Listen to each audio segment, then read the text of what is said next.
Can't talk about celebrity breakups without at least mentioning one of the Hiltons. And of course, the first person we think of is Paris. Paris Hilton and Nick Carter were one of these couples that would break up and get back together every single moment. When they finally announced that they were breaking up in July of 2004, people were like, were you guys really together?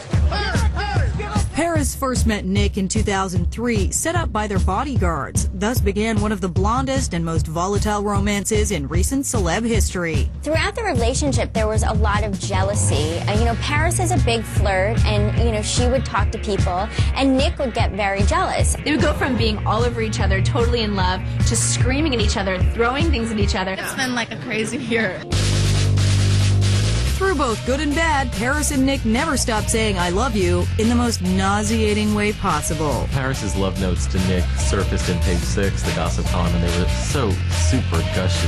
You just kind of cringe. They had pictures of puppies on them with very sappy sayings like, I love you, love Paris, aka your little bean. It was like half of me had been ripped to myself. I never felt so alone. Just as things started looking up, the couple made a fatal error. They decided to get matching tattoos. Nick decides that he's going to get a tattoo of Paris's name on his wrist. Paris puts Nick on her left butt cheek, which is the body part of hers that is most exposed to the world. As soon as you ink yourself up with someone's name, it's over.